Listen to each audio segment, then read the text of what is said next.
అందరికీ నమస్తే. అందరు ఎట్లున్నారు? ఇగో నేనైతే మంచిగున్నా. మట్టిలో ఉన్న మాణిక్యాలను, పల్లెల్లో ఉన్న ఆణిముత్యాలను, అంతరించిపోతున్న జానపద కళను బయటకు తీసుకురావడానికి మనం ఈరోజు ఎక్కడికి వచ్చినామంటే జయశంకర్ భూపాలపల్లి జిల్లా ధర్మారావుపేట గ్రామం.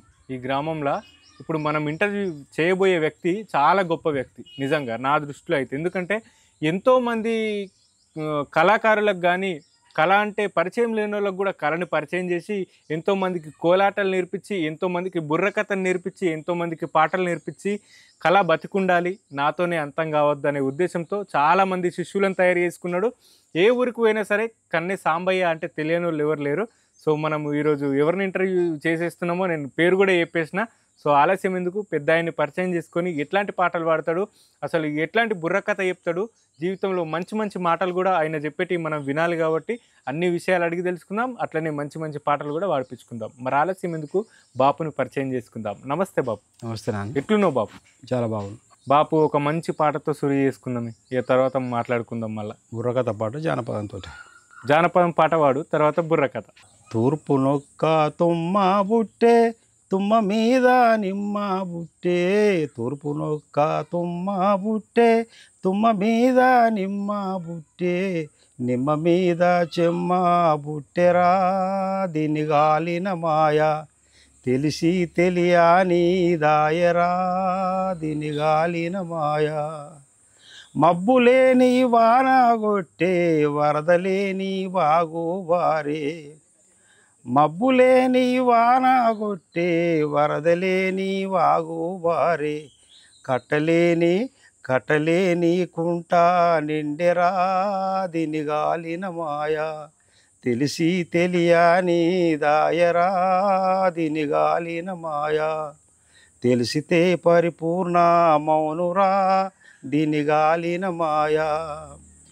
ఊరులేని భోగం వాడలో, నోరులేని బాలుడు పుట్టే. ఊరులేని భోగం వాడలో, నోరులేని బాలుడు పుట్టే. వాణిని నాలుకలేని వాడే మింగెరా, దీని గాలిన మాయ. తెలిసి తెలియని దాయరా, దీని గాలిన మాయ. తెలిసితే పరిపూర్ణ మౌనురా, దీని గాలిన మాయ. మూడు మూలల బావిలోన ఆరు కనుల చేప పుట్టే.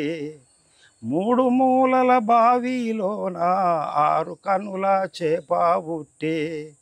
దాని మూలమెరిగి గాల మేయరా, దీని గాలిన మాయ. తెలిసి తెలియని దాయరా, దీని గాలిన మాయ. ఆకాశాన పోయే పక్షి పిల్లలెక్కడ చేసినాదో. ఆకాశాన పోయే పక్షి పిల్లలెక్కడ చేసినాదో. గోలుకొండ గొడుగు మర్రిలో, దీని గాలిన మాయ. తెలిసి తెలియని దాయరా, దీని గాలిన మాయ. తెలియని వాణి దాయరా, దీని గాలిన మాయ. ఊరు వెళ్ళి నేనే పోంగా, ఉన్న కొంప కగ్ని దగలే. ఊరు వెళ్ళి నేనే పోంగా, ఉన్న కొంప కగ్ని దగిలే. కుప్పగాలి అప్పే తీరరా, దీని గాలిన మాయ. తెలిసి తెలియని దాయరా, దీని గాలిన మాయ. తెలియని వాణి దాయరా, దీని గాలిన మాయ. బాపు మంచిగా పాడుతున్నావు బాపు నిజంగా. మేము రాసుకున్న పాట సరే, మేము రాసినాం బాపు. అసలు నువ్వు ఈ చుట్టుపక్కల ఏ ఊర్లో అడిగినా సరే కన్నె సాంబయ్య అంటే తెలియని వాళ్ళు ఎవరు లేరు. ఏ ఊరికి పోయి అడిగినా సరే కన్నె సాంబయ్య అంటే ఆయన మా గురువు గారు. ప్రతి ఒక్క ఊర్లో కళాకారులు ఉన్నారు ఇక్కడ. ములుగు దగ్గర నుంచి ఇక్కడ జయశంకర్ భూపాలపల్లి జిల్లా, ఉమ్మడి వరంగల్ జిల్లాలో సార్. ఉమ్మడి వరంగల్ జిల్లా 5 జిల్లాలలో మనమంటే తెలియని వాళ్ళు కానీ, మన శిష్యులు ఈయన మా గురువు అని అనని కళాకారుడు కానీ ఇంకా లేరు. మొత్తం 170 కోలాటం బృందాలు తయారు చేసిన. 170 కోలాటం టీములు. ఒక టీం ఇంటూ 20 మెంబర్స్. ఒక్క టీంకి 20 మంది. అట్లా 170 టీములు. 170 టీములు సంవత్సరాల తరబడి కష్టపడి నేర్పించి, జానపదాల కోలాటాలు నేర్పించి 100 ఏమో భజన బృందాలు తయారు చేసిన. మెయిన్గా ఇట్లా మీరు ఎందుకు అనుకున్నారు? ఇప్పుడు చాలా మంది ఏంటంటే వాళ్ళ స్వార్థం కోసం వాళ్ళు చూసుకుంటారు. ఇప్పుడు పాటలు పాటోళ్ళు అయినా సరే, ఎవరైనా సరే, అరే నాకు వస్తే చాలు, నేను తింటే చాలు అనుకుంటారు చాలా మంది. స్వార్థం కోసం ఆలోచిస్తున్నారు ఇప్పుడున్న జనరేషన్లో. అట్లా కాకుండా అందరికీ కలం దారబోయాలి, అందరు బతకాలనే ఆలోచన వచ్చిందంటే మీకు చాలా గ్రేట్. అసలు ఎందుకు అట్లా నా చిన్నతనం వల్ల సింధు కళాకారులు మా శాంపేట మేళారం సార్ మొదలు ఇక్కడికి వచ్చి 30 years అవుతుంది ధర్మరావుపేటకు. నా చిన్నతనంలో సింధు కళాకారులు ఆట ఆడుతుంటే ఆయన అభినయం, ఒక రాజు ఒక లేడీ పాత్ర ఒక జెంట్స్ పాత్ర వస్తే దాన్ని చూసి అభినయం నేను కళాకారుని కావాలి, అట్లా నేను ఏ పాత్ర అయినా తీసుకొని అట్లా చేయాలనేది బాగా మెదట్లో టేప్ అయిపోయింది. దానికి అట్లా పడి ఇట్లా పడి కష్టపడి ఇప్పుడు అయినా కూడా మొదలు చిన్న నా ఊహ తెలిసిన కాంచి కూడా ఏ కథ చెప్పినా ఏ కళాకారులు ఊళ్ళో ఆడినా ఎక్కడ ఆడినా కూడా పోయి ముందు కూర్చున్నది నేనే నా చిన్నప్పటి నుంచి. అట్లా భగవంత్ దేవల్ల మనకు సరస్వతి అమ్మ ఒక పాట ఉంది, వాని వీణ పాని వినివమ్మ మా సరస్వతి అమ్మ కళాకారులకు అన్నవమ్మ అని. అట్లా ఆమె ఆశీస్సులు దీవెనలు ఉంటే మాత్రమే కళాకారులు అవుతారు, లేకపోతే ఇంటికి 10 మంది కళాకారులు అయ్యేది ఉంటే.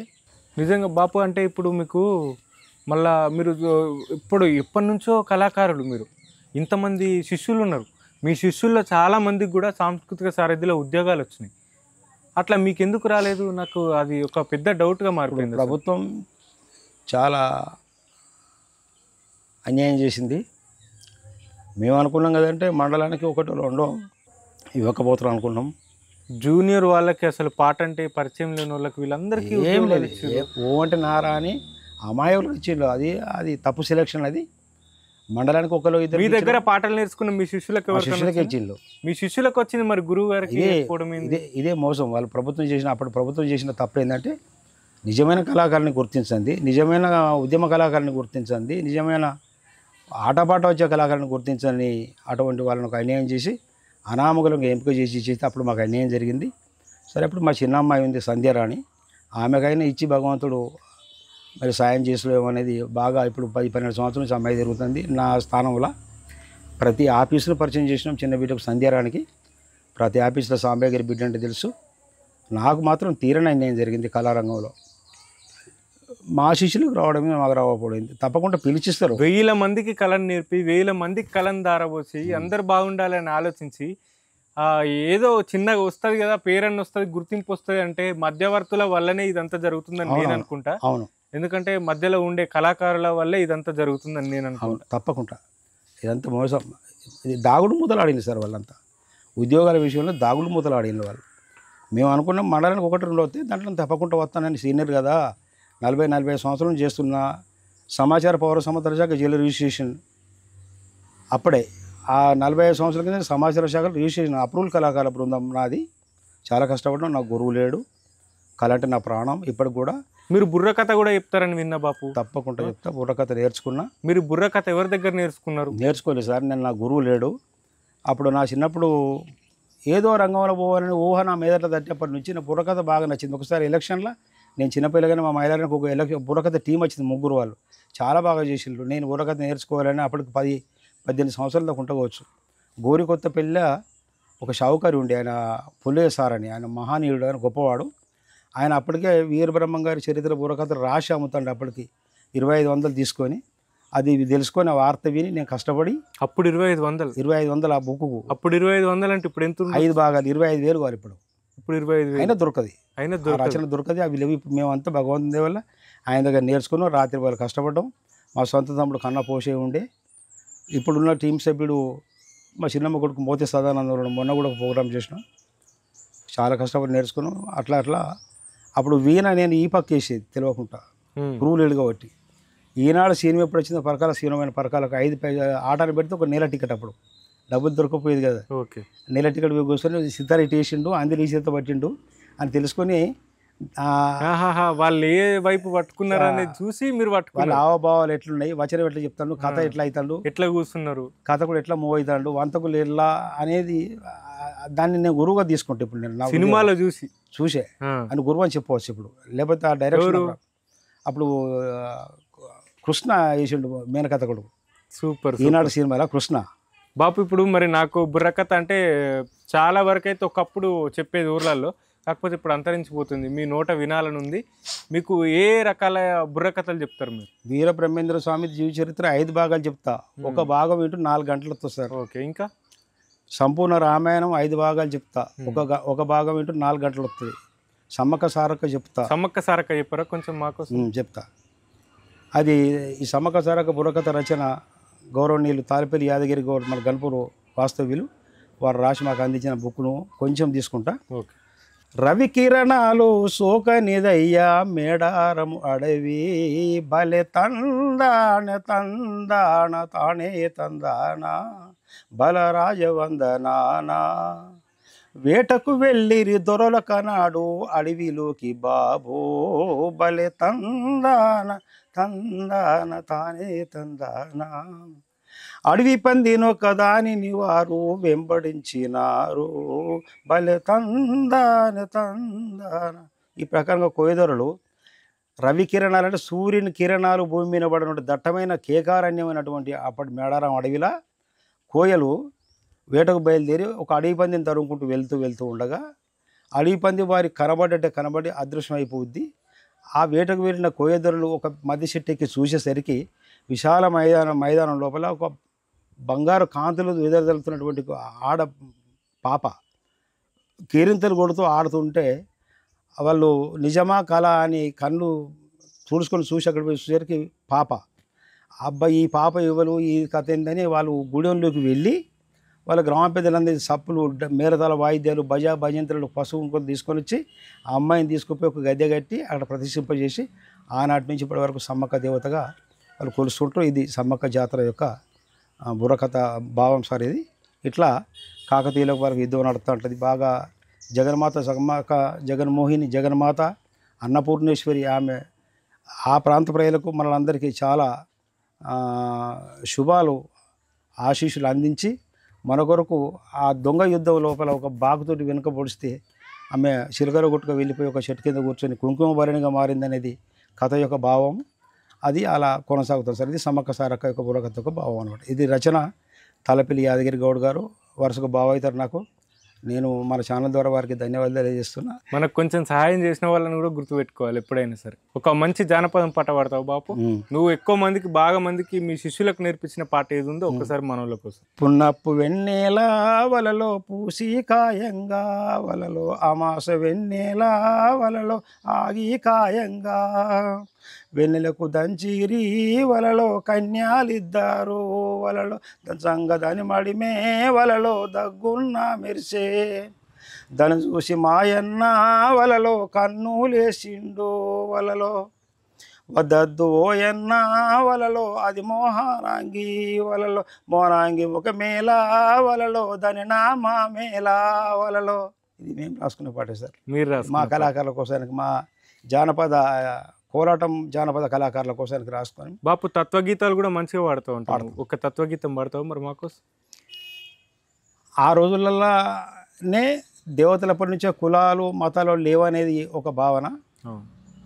ఒక పాట మహనీయుడు రాసిండు. ఒక పాట నేను ఇది సేకరించిన పాట సార్. ఇది ఎక్కువ నెమ్మది వలకబోకుమురా ఓరి వెదవ పూర్వము ఎక్కువెవ్వడు తెలిసి పలుకుమురా ఎక్కువ నేననసు నీవిక నిక్కి పలికెవు నీచమతుడా తక్కువ వారలకు మీరలు దాసులై తిరిదవిడి కొడుక ఎక్కువని మది వలకబోకుమురా ఓరి వెదవ పూర్వము ఎక్కువెవ్వడు తెలిసి పలుకుమురా వ్యాసమాతంగుండు ఎవ్వరురా ఇనవంశరాజులు దాసులైన వశిష్ఠుడెవ్వరురా చూసుకొనుడిక శక్తి పడచెరు ఏ సమందపు వారలో ఈ వ్యాస సంతతి పంచ పాండవులు వారలను మాకేమి కావలే ఎక్కువని మది వలకబోకుమురా కృష్ణుడిక మాకేమి కావలేరా మా వరస తెలుపుడి కృష్ణునిక పూజింపుచుంటిమిరా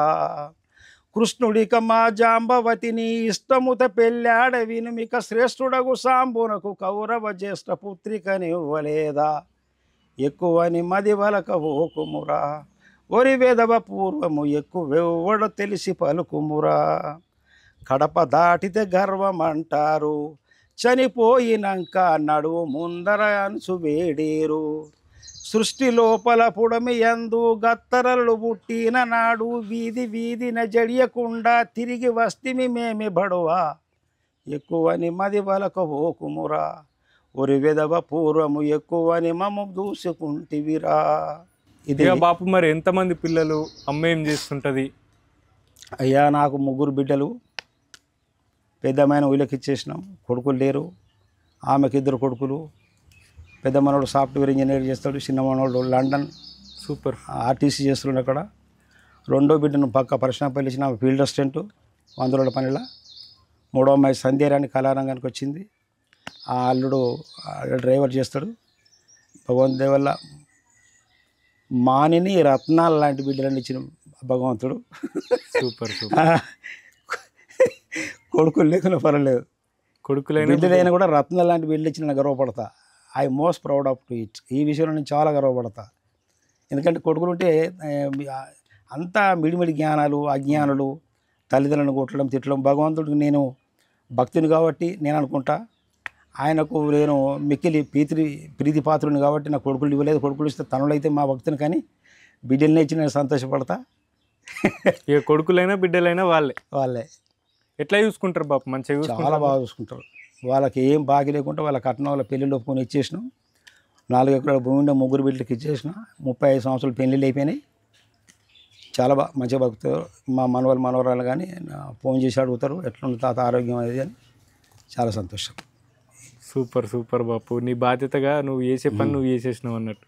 బాపు ఇప్పుడు మంచి జానపదం పాడు, తర్వాత మళ్ళీ మాట్లాడుకుందాం. కుంట వెనుక బండి నాయి గంట మొలక రాజు నాలు, కుంట వెనుక బండి నాయి గంట మొలక రాజు నాలు, చేసి మలిసి రాజు నాలు రోట బొయ్యరో రామ, చేసినారు మలిసినారు రోట్లోన పోసినారు, కుందెన్లెవరో పెట్టిరమ్మ కుసుమగన్నెలో రామ, కుందెన్లెవరో పెట్టిరమ్మ కుసుమగన్నెలో రామ, దంచి దంచి సేడలకు దాములే మొలేసినాయి, దంచి దంచి సెలియలకు దాములే మొలేసినాయి, ముంచి ముంతేడివ్వరమ్మ పనసదారలో రామ, ముంచి ముంతేడివ్వరమ్మ పనసదారలో రామ.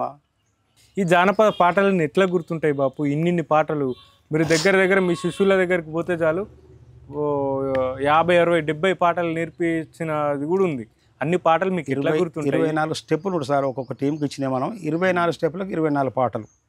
కొన్ని సేకరించిన కావచ్చు, కొన్ని మనకు అప్పటికప్పటి మా బాణిని బట్టి తయారు చేయడం, కానీ వాళ్ళకి అప్పచెప్పేసి ఆ పాటను ఆ స్టెప్ను వాళ్ళకి అప్పచెప్పి ఇవాళ శిక్షణ ఇచ్చేసినప్పుడు రేపు ఎల్లుండి టైం ఇచ్చి ఎల్లుండి పోయి చూసి ఆ పాట స్టెప్ వచ్చిందా లేదా చూసి అది కరెక్ట్ అయితే ఇంకో స్టెప్ ఇవ్వడం, లేకపోతే మళ్ళీ వ్రాయం పెట్టి దాన్ని వాళ్ళు ప్రాక్టీస్ చేయడం. అట్లా 3 నెలలు 2 నెలల 10 రోజులు అట్లా పట్టేది ఒక్కొక్క టీంకి. అట్లా ఒక 20-25 సంవత్సరాలు కోలాటాల కోసం తిరిగేసిన. బుర్రకథలు కూడా బాగా చేసినాం. ఇప్పుడు రామాయణం బుర్రకథ చెప్తారా ఒకసారి? చెప్తాం సార్. చెప్పండి. ఆ రామాయణం డైరీ మహనీయుడు నేను బ్రహ్మంగారి చరిత్ర బుర్రకథను మొలంగూరు, కేశవపట్నం మండలం మొలంగూరు అనే గ్రామంలో మీరు బుర్రకథ చెప్తున్నాను మమ్మల్ని 5 రోజులు చెప్పడానికి తీసుకుపోయింది. అక్కడ 5 రోజులు బుర్రకథ బ్రహ్మంగారి చరిత్ర అయిపోయిన తర్వాత హెడ్ పోస్ట్ ఆఫీసర్ అంటే పి పరబ్రహ్మచారి అనే మహనీయుడు ఆ డైరీ పట్టుకొచ్చి మాకు శాలువతో సన్మానం స్టేజ్ మీద మేకప్లో చేసి 1010 ఇచ్చి ఆ డైరీని మాకు ప్రదానం చేసి ఆయన గొప్పవాడు, చాలా భగవంతుడు.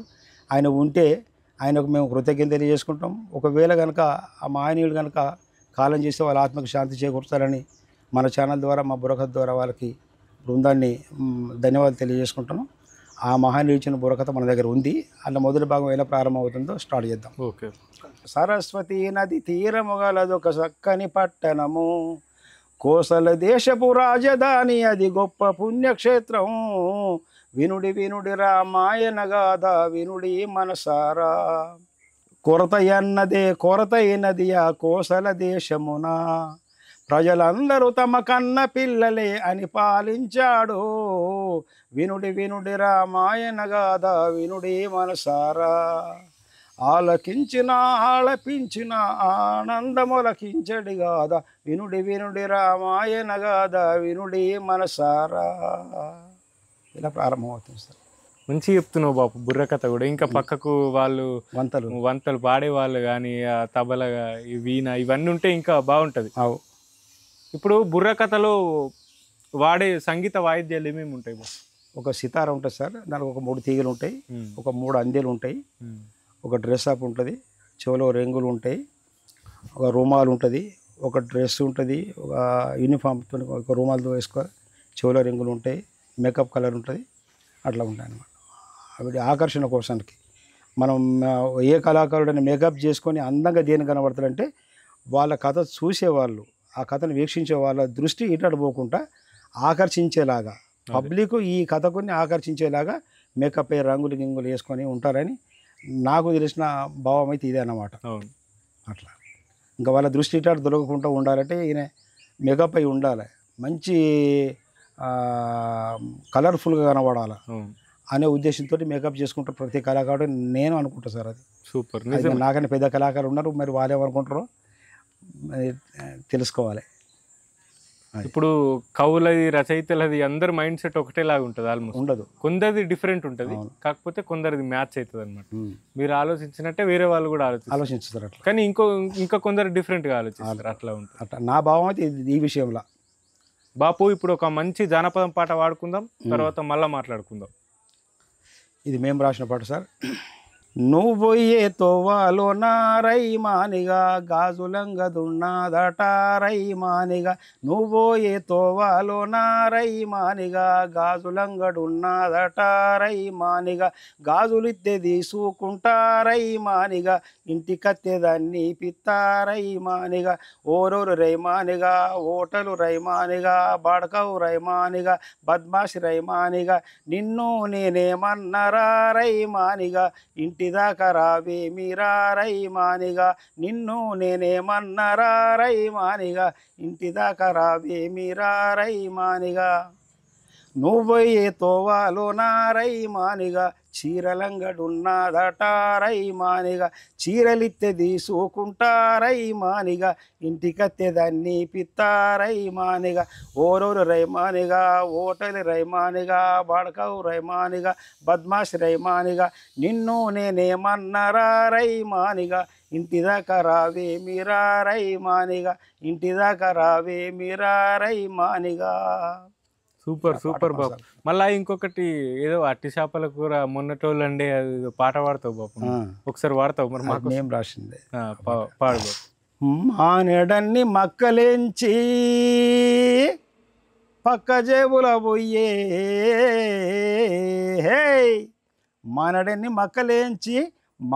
మక్కలేంచి పక్క జేబుల పోయే నా ప్రాణములో బాగలేదు, పక్క జేబుల పోయే నా ప్రాణములో బాగలేదు, బుక్కుతానో బుక్కనగాని బుగ్గలేరి పెట్టే నా ప్రాణములో బాగలేదు, బుగ్గలేరి పెట్టే నా ప్రాణములో బాగలేదు, వట్టి చేపల కూర గట్టి గండి పెట్టే నా ప్రాణములో బాగలేదు, గట్టి గండి పెట్టే నా ప్రాణములో బాగలేదు, తింటానో తిననగాని ముక్కలేరి పెట్టే నా ప్రాణములో బాగలేదు, ముక్కలేరి పెట్టే నా ప్రాణములో బాగలేదు.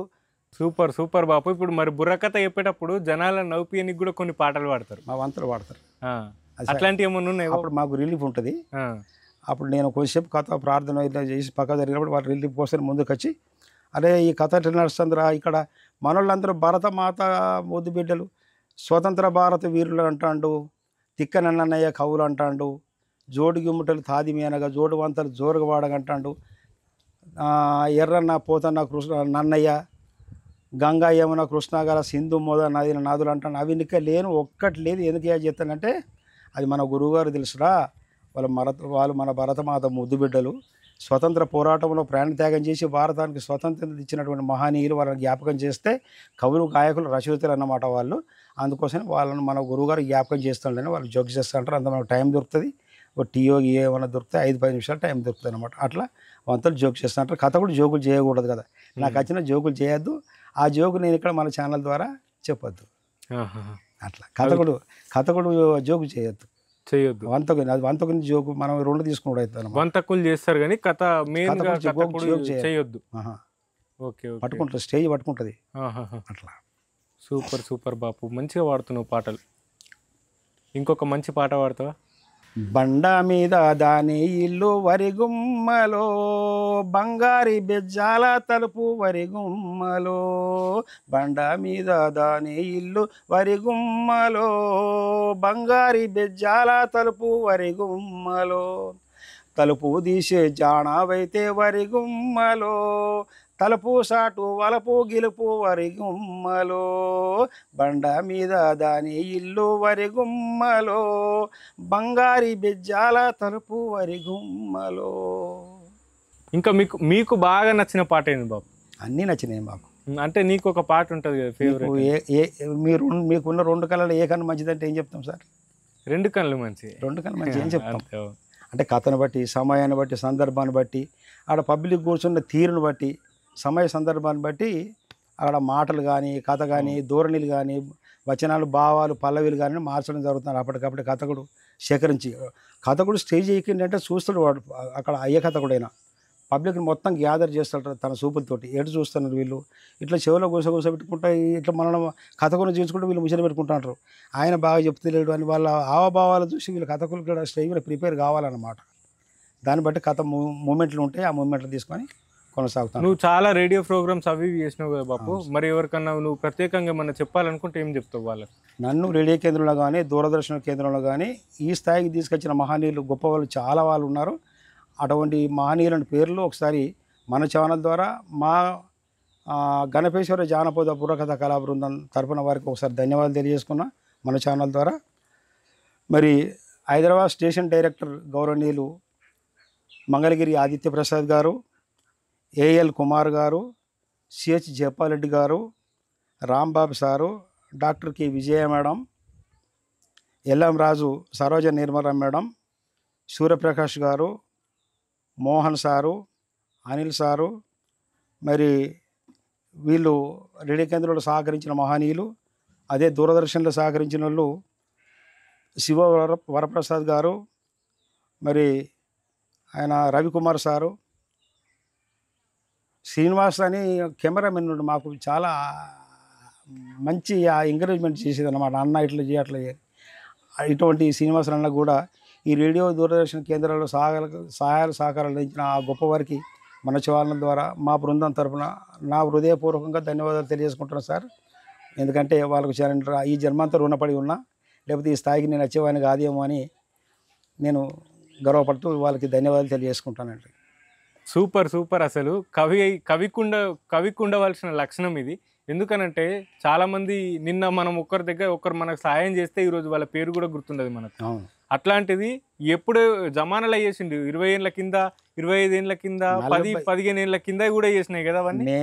నా కళారంగం సీనియారిటీ ఇప్పుడు 52 సంవత్సరాలు, 3000కు పైగా ప్రదర్శనలు చేస్తున్నాం. రేడియోలు, దూరదర్శనాలు, సమాచార శాఖలు, ప్రైవేట్ అన్ని సంవత్సరాల నుంచి కూడా వాళ్ళ పేర్లు గుర్తుపెట్టుకొని వాళ్ళకు ధన్యవాదాలు చెప్తున్నాడు. అంటే బాపు గొప్పతనం ఏందో మీరు అర్థం చేసుకోండి.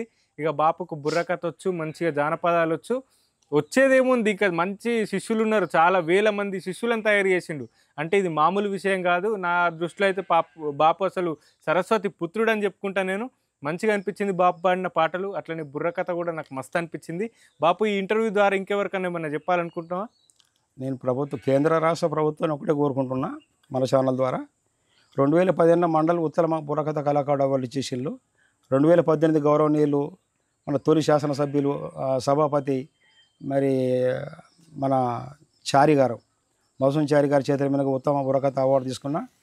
మరి అట్లాగే కేంద్ర రాష్ట్ర ప్రభుత్వాలకు పద్మశ్రీ అవార్డు కోసం కానీ ఇతర అవార్డుల కోసానికి 2022 నుంచి అప్లికేషన్ పెట్టుకుంటూ పోతున్నాం.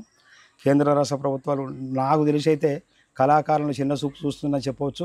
నాలాంటి సీనియర్ కళాకారులను గుర్తించి మరి సంగీత నాటక అకాడమీ వారు మొన్న నన్ను బుర్రకథ పిలిచి మొన్న కాళేశ్వరంలో జరిగే గంగా సరస్వతి ప్రోగ్రాం పిలిచిచ్చిన పెద్దలు సంగీత నాటక అకాడమీ శాఖ మన తెలంగాణ రాష్ట్ర ప్రభుత్వం, అలాగే తెలంగాణ మన భాష సాంస్కృతిక శాఖ గౌరవనీయులు పెద్దలు మామిడి హరికృష్ణ గారికి, ఇలాంటి పెద్దలందరికీ కోరుకునేది ఏంటంటే కేంద్ర రాష్ట్ర ప్రభుత్వాలు మాలాంటి సీనియర్ కళాకారులను గుర్తించి అవార్డులు ఇవ్వాలని, పద్మశ్రీ అవార్డులు కానీ మాకు ఈ స్థాయికి తగిన మా సీనియర్ అయిన కళాకారులు ఇవ్వాలని, అవార్డులు ఇవ్వాలని కోరుకుంటూ మన ఛానల్ ద్వారా వారికి నేను నా విన్నపం తెలియజేసుకుంటూ నేను కోరుకుంటున్నాను సార్. సూపర్ బాపు, మీకున్న టాలెంట్కు, మీకున్న కళకు మీకు ఖచ్చితంగా న్యాయం జరుగుతుంది. మీకు ఖచ్చితంగా అవార్డు రావాలని నేను కూడా మనస్ఫూర్తిగా కోరుకుంటున్నా. సంతోషపడతాం. చూసిరు కదా మన సాంబయ్య బాపు ఇంటర్వ్యూ అయితే మంచిగా అనిపించింది నాకు. ఆయనతో మాట్లాడుతుంటే ఇంకా మాట్లాడాలి అన్నట్టు అనిపించింది. పాడిన పాటలు కావచ్చు, చెప్పిన మాటలు కావచ్చు, చెప్పిన కథ నాకు మస్తు అనిపించింది. సో మీకు ఎట్లా అనిపించిందో చూసి ఖచ్చితంగా లైక్ చేయండి, షేర్ చేయండి, కామెంట్ చేయండి. ఛానల్ని కొత్తగా చూస్తున్న వాళ్ళు సబ్స్క్రైబ్ చేసుకోండి. ఇలాంటి ఇంకో ఇంటర్వ్యూతో మళ్ళా కలుద్దాం. అప్పటి వరకు చూస్తూనే ఉండండి వలయం టీవీ. ధన్యవాదాలు.